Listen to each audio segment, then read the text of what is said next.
Mr. Bongani Ndlovu, you and quite a few other journalists from your country, Zimbabwe, recently came to China to participate in an exchange program organized by the Chinese Ministry of Commerce.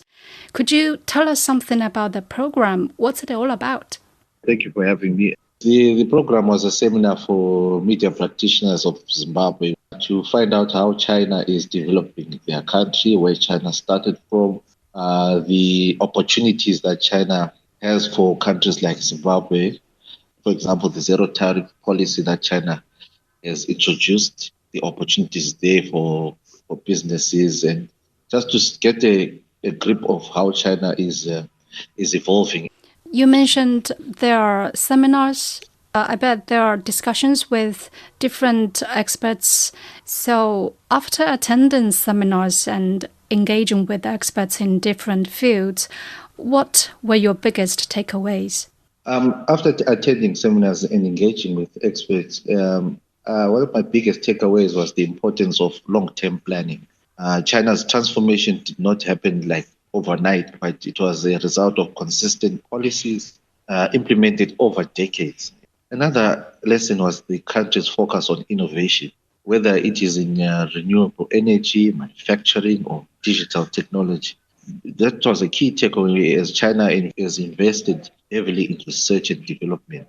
I was also impressed by how industry, academia, and government work together to achieve common development goals. And then perhaps most importantly, I learned that infrastructure and energy security are critical foundations for economic growth.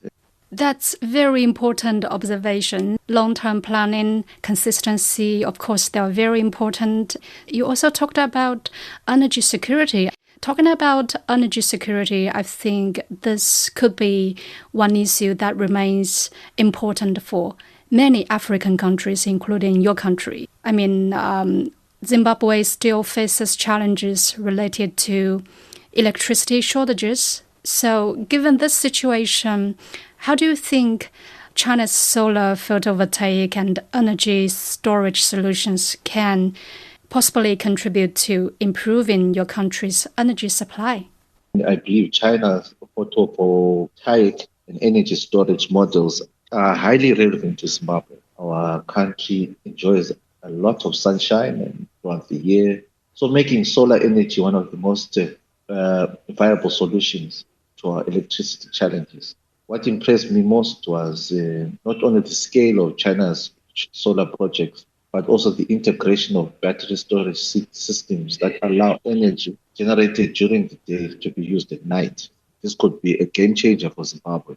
China-Zimbabwe cooperation covers lots of sectors, not only in the renewable energy sector, but also in agriculture. So let's talk more about agricultural cooperation.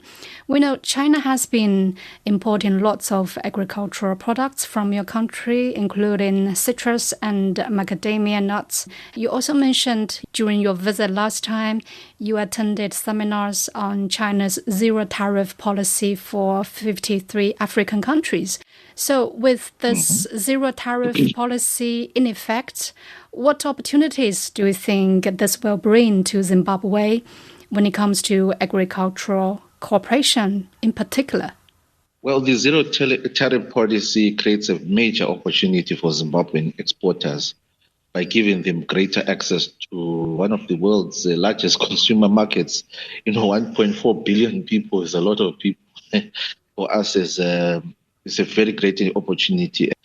We in the agricultural sector, we've got tobacco, we've got as you talked about, citrus fruits, macadamia nuts, even blueberries, big hit in China, and some other horticultural goods, and also processed agricultural goods can become more competitive in the Chinese market. So experts have noted that the policy could significantly improve the competitiveness of Zimbabwean exports. The challenge now is for Zimbabwean products to increase production, and through cooperation with the Chinese companies and to bring the technology to increase production, from the planting of the agricultural products until the packaging. and also that will increase the quality and the standards, add value to the product so that they can fully benefit from this market access that we have in China. During your visit, you also had the opportunity to travel to one of China's most dynamic cities, that's Chongqing. Could you tell us something about your trip to the city? Well, my trip to the city was quite interesting. On the flight, one of the attendants told me that I should be interested in tasting something called a hot box. I don't know if you know hot box. Yeah, of course. Hot pot is like a Hot pot signature or is must-have dish in China. in China. For people in different parts of China. So not only in Chongqing. Yeah, go ahead. But it's a bit spicy. Um, we went to a restaurant in Chongqing. We had this meal. It was every meal, everywhere, everything is. It was hot. It was spicy, but I enjoyed the food. It was nice food. But Chongqing is a very interesting city. It was one of my highlights of my trip because it combines a modern urban development with its rich history and culture. I was amazed by its infrastructure. Did you guys see the train passing through a residential building? Something like that? Yes, we saw that, seeing how the infrastructure is integrated and how you guys have come up with innovative ways in building your transport system so that it benefits the people. I was also amazed in how the mountainous terrain makes even the engineering achievements impressive. Also, very interesting was going to a village outside Chongqing, and then we saw how the government and the private sector are coming together to help the villagers make money, building them houses. The images that we got from a village in China, structures with the old men carrying a basket on their back, but we actually even saw a Tesla there. So it really changed our perception about the villager in China. Also, Chongqing also demonstrated how industrial development and technological innovation can be integrated. It seems like people in the village are living a very modern life, right? With the Tesla you mentioned. And actually, Chongqing just offers a vivid example of China's regional development and modernization. Now, Mr. Ndlovu, you stayed in different cities here in China. You, of course, met people from different backgrounds, and you tasted Chinese food, and you witnessed China's modern structure and the technology firsthand. Could you tell me one or two things that impressed you the most or touched you the most?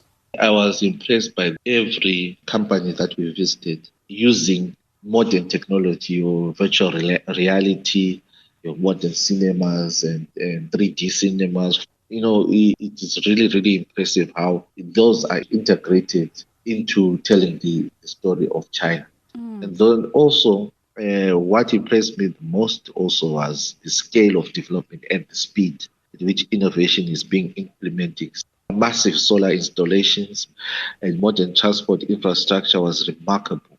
So before visiting, I knew about Chinese economic achievements, but witnessing them directly provided a deeper appreciation of the planning, of the investment, and hard work that have driven the country's development. I also came away with a greater understanding of China's commitment to technological innovation, also about green energy and international cooperation. These experiences showed me that there are many lessons Zimbabwe and other countries in developing countries can learn from China's development journey whilst adapting them to our own circumstances. Mr. Ndlovu, it's been a real pleasure talking with you today. Thank you for sharing not only your professional observations, but also your personal feelings and experiences from this visit to China. We definitely look forward to continued exchanges and cooperation between our two countries in the years ahead. Thank you once